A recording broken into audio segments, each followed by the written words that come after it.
తాకట్లో ఉన్న మీ బంగారాన్ని విడిపించి ఆ రోజు ఆన్లైన్ రేటుకి కొంటాం. Sharma gold company. శ్రీమాత్రే నమః. శ్రీ గురుభ్యో నమః. జ్ఞానినాంనపి చేతాంసి దేవీ భగవతీ హిసా బలాయ కృష్యమోహాయ మహామాయ ప్రయశ్చతి. గురుబ్రహ్మ గురుర్విష్ణు గురుదేవో మహేశ్వరః గురుర్సాక్షాత్ పరబ్రహ్మ తస్మై శ్రీ గురవే నమః. ఈ సంవత్సరము విశ్వవసునామ సంవత్సరము.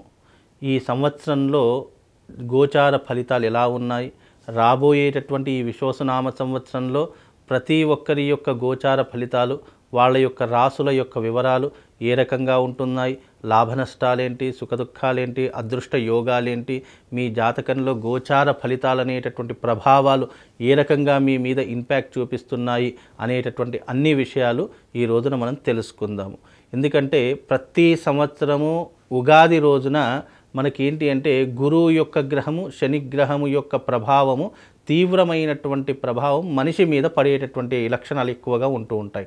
కనుక ఈ సంవత్సరము గురువు మరియు శని రెండు గ్రహాల యొక్క మార్పు జరుగుతూ ఉంటుంది. కనుక ఈ సంవత్సరము 13వ తారీఖు 5వ నెల 2025వ తారీఖు రోజున గురువు మిథునంలోకి, అలాగే ఈ యొక్క 29వ తారీఖు రోజున శని మీనంలోకి అడుగుపెట్టేటటువంటి సమయం. కనుక ఈ యొక్క ద్వాదశ రాశులలో ఏ ఒక్క గ్రహం మార్పు చెందినా కూడా దాని యొక్క ప్రభావం ద్వాదశ రాశులు 12 రాశుల మీద ప్రభావం అనేటటువంటిది సూచిస్తూ ఉంటుంది. కనుక ఈ సంవత్సరం గోచార ఫలితాలు ఎలా ఉన్నాయి, ఈ సంవత్సరం అంతా కూడా మీకు దేని మీద లాభదాయకంగా ఉంటుంది, వృత్తి వ్యాపార రంగాలలో ఎలాగా ఉంటుంది, అలాగే సినిమా రంగం వాళ్లకు, రాజకీయ రంగం వాళ్లకు ఏ రకంగా ఉంటుందో ఒక్కసారి మనం గోచార ఫలితాలలో తెలుసుకుందాము. అయితే ప్రతి ఒక్కరూ కూడా రెండు విషయాలు చాలా మట్టుకు ఆలోచన చేసుకోవాలి. ఎందుకంటే జన్మజాతక ఫలితాలు ఒక రకంగా సూచిస్తూ ఉంటాయి, గోచార ఫలితాలు ఇంకో రకంగా సూచిస్తూ ఉంటాయి. జన్మజాతక ఫలితాలు వ్యక్తిగత జాతకాన్ని బట్టి నిర్దేశించడం జరుగుతూ ఉంటుంది. గోచార ఫలితాలు తమ యొక్క రాశిని బట్టి నిర్దేశించడం జరుగుతుంది. కనుక ఈ రెండూ కూడా అర్థం చేసుకోవాలి. జన్మజాతక ఫలితాలు వేరే, గోచార ఫలితాలు వేరే. ఈ రెండు రకాలైనటువంటి ఫలితాలు మీ జీవితం మీద తప్పకుండా ప్రభావితం చేస్తూ ఉంటాయి, సూచిస్తూ ఉంటాయి. కనుక అందరూ కూడా గుర్తుంచుకొని ఇప్పుడు నేను చెప్పేటటువంటిది గోచార ఫలితాలు. గురువు యొక్క మార్పు వల్ల, శని యొక్క మార్పు వల్ల, రాహు కేతువుల యొక్క మార్పు వల్ల మనిషి మీద ఎలాంటి ప్రభావం ఉంటుంది, ఏ రాశి ఏ స్థానంలో ఉంటే మీ రాశి నుంచి గురువు కానీ శని కానీ ఏ రాశిలో ఉంటే ఎలాంటి ప్రభావం ఉంటుందో తెలుసుకునేటటువంటి ప్రయత్నం ఇప్పుడు మనం అందరం కూడా తెలుసుకుందాము. శ్రీమాత్రే నమః. శ్రీ గురుభ్యో నమః. ఇప్పుడు శ్రీ విశ్వవసునామ సంవత్సరంలో సింహరాశి వారి యొక్క గోచార ఫలితాలు ఎలా ఉన్నాయో తెలుసుకుందాము. సింహరాశి వారికి ఈ సంవత్సరం గోచార ఫలితాలలో కనుక చూసుకున్నట్టయితే 11వ స్థానంలో గురు సంచారము చాలా లాభదాయకమైనటువంటి సంచారము. ఈ సంవత్సరము సింహరాశి వారికి గురువు చాలా అనుకూలంగా ఉన్నాడు. కానీ అర్ధాష్టమ శని వల్ల, అష్టమ శని వల్ల, అంటే గురువు సింహరాశి వారికి శని అష్టమ స్థానంలో సంచరిస్తూ ఉన్నాడు. అష్టమ శని అనేటటువంటిది కొంతవరకు ఇబ్బందులు కలిగిస్తూ ఉంటుంది. అలాగే 8వ స్థానంలో రాహు సంచారం కూడా వీళ్ళ యొక్క జాతకంలో నడుస్తూ ఉంది. కనుక ఏ రకమైనటువంటి ఫలితాలు ఉంటాయో తెలుసుకుందాం. ముఖ్యంగా 11వ స్థానంలో గురు సంచారము సింహరాశి వారికి చాలా లాభదాయకమైనటువంటి విషయాల్లో ఉంటుంది. 11వ స్థానంలో అన్నింటా లాభము, కీర్తి ప్రతిష్టలు, అలాగే తేజోవృద్ధి, అలాగే బల సంపన్నత, ఇవన్నీ కూడా సమృద్ధిగా కలుగుతూ ఉంటాయి. అంటే చేయు పనుల యందు విజయం చేకూరుతూ ఉంటుంది. అన్ని రంగాలలో కాస్త లాభదాయకంగా నడుస్తూ ఉంటుంది. చేయు వృత్తి వ్యాపారాదులలో మంచి లాభాలు సంపాదిస్తూ ఉంటారు. ఆర్థిక పరమైనటువంటి వ్యవహారాదులకు చాలా మంచి యోగకారకము అని చెప్పుకోవచ్చు. 11వ స్థానంలో గురు సంచారము సింహరాశి వారికి కాస్త అవకాశాలు రావడానికి సినిమా రంగంలో కావచ్చు, రాజకీయ రంగంలో కావచ్చు, అన్ని రంగాలలో కన్నా ఈ సింహరాశి వారికి కాస్త మెరుగైనటువంటి ఫలితాలు అని కూడా చెప్పుకోవచ్చు. అలాగే కీర్తి ప్రతిష్టలు పొందుతూ ఉంటారు. పెద్దవాళ్ళ యొక్క ఆదరణ ఆప్యాయతలు పొందుతూ ఉంటారు.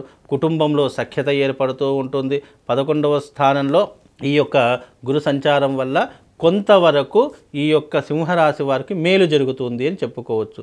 కానీ అష్టమ స్థానంలో శని సంచారం అనేటటువంటిది ఏమవుతుంది అంటే కనుక వచ్చేటటువంటి అవకాశాలను శని భగవానుడు ఆపేసేటటువంటి ప్రయత్నం చేస్తూ ఉంటాడు. అష్టమ స్థానము ఆరోగ్య భంగాన్ని సూచిస్తూ ఉంటుంది. కనుక ఆరోగ్య విషయంలో ఇబ్బందులు ఏర్పడుతూ ఉంటాయి. హెల్త్ ఇష్యూస్ ఎక్కువగా వచ్చేటటువంటి లక్షణాలు కనిపిస్తూ ఉంటాయి. కుటుంబంలో భార్యాభర్తల మధ్య సఖ్యత తగ్గిపోయేటటువంటి లక్షణాలు కనిపిస్తూ ఉన్నాయి. అలాగే కోపము, ఆవేశము, తొందరపాటు నిర్ణయాలు ఎక్కువగా తీసుకునేటటువంటి ప్రయత్నాలు చేస్తూ ఉంటారు. ముఖ్యంగా స్కిన్కి సంబంధించిన ఎలర్జీ, కడుపుకి సంబంధించినటువంటి ఇబ్బందులు, మైగ్రేన్ లాంటి ప్రాబ్లమ్స్ రావడము, అలాగే మెదడుకి సంబంధించినటువంటి ఇబ్బందులు రావడము, గుండెకు సంబంధించినటువంటి ఇబ్బందులు జరగడము, ఇలాంటి ఎక్కువగా జరిగేటటువంటి లక్షణాలు ఇప్పుడు కనిపిస్తుంటాయి. కనుక ఆరోగ్యం వైపు కాస్త శ్రద్ధ పెట్టేటటువంటి ప్రయత్నం చేయండి. అలాగే ముఖ్యంగా ఈ యొక్క సింహరాశి వారికి అష్టమ శని కనుక కొంతవరకు డబ్బు వస్తుంది, కానీ అనవసరమైనటువంటి వాటికి ఎక్కువగా ఖర్చు అయ్యేటటువంటి అవకాశం ఏర్పడుతుంది. కనుక అలాంటి వాటికి చాలా దూరంగా ఉండే ప్రయత్నం చేయండి. పరస్త్రీ వ్యామోహం కానివ్వండి, లేదు అనంటే కుటుంబం మీద కాస్త తక్కువ చూపు ఉండడం కానీ ఇలాంటివి మానుకునే ప్రయత్నం చేయండి. అది 8వ స్థానంలో రాహు సంచారం వల్ల కూడా మద్యము, జూదము, పరస్త్రీ వ్యామోహము, ఆరోగ్యం పట్ల శ్రద్ధ లేకపోవడము, అకాల భోజనము చేయడము, చెడువైపు ఎక్కువగా మక్కువ చూపడము, ఇలాంటివి ఎక్కువగా జరిగేటటువంటి లక్షణాలు ఏర్పడతాయి. కనుక ఈ సంవత్సరము సింహరాశి వారికి గురువు బాగా ఉన్నప్పటికీ శని రాహుకేతువులు బాగా లేరు కాబట్టి వీలైనంత వరకు మధ్యమ ఫలితాలు ఉంటాయి, మిశ్రమమైనటువంటి ఫలితాలు ఉంటాయి.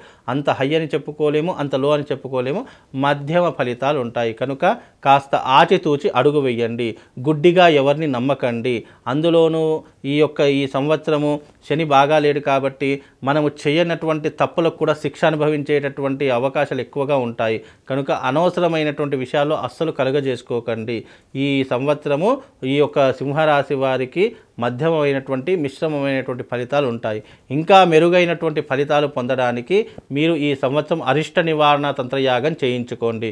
అరిష్ట నివారణ తంత్రయాగం సామూహికంగా బాసర క్షేత్రం నందు మా పీఠమునందు చాలా అద్భుతంగా ఆ రోజున సూర్యగ్రహణం కూడా ఏర్పడుతుంది కాబట్టి మీనరాశిలో ఆ రోజున మీనరాశి షష్టగ్రహ కూటమి యొక్క ప్రభావము, సూర్యగ్రహణం యొక్క ప్రభావము ఈ సింహరాశి వారి మీద ఏర్పడుతుంది కాబట్టి తప్పకుండా ఆ రోజున బాసర క్షేత్రానికి వచ్చి అరిష్ట నివారణ తంత్రయాగం చేయించుకోండి. అవభృత స్నానంతో పాటు అరిష్ట నివారణ తంత్రయాగం చేయించి ఆ రోజున మీకు ఒక శివశక్తి స్ఫటికలింగాన్ని అందిస్తాను. ఆ శివశక్తి స్ఫటికలింగానికి ప్రతిరోజు పూజ చేసుకునే ప్రయత్నం చేయండి. తద్వారా మీకు శుభము, లాభముతో పాటు అదృష్ట యోగం కూడా కలుగుతుంది. ఇది సింహరాశి వారి యొక్క జాతక పరిహారాలు. అదే రకంగా ఈ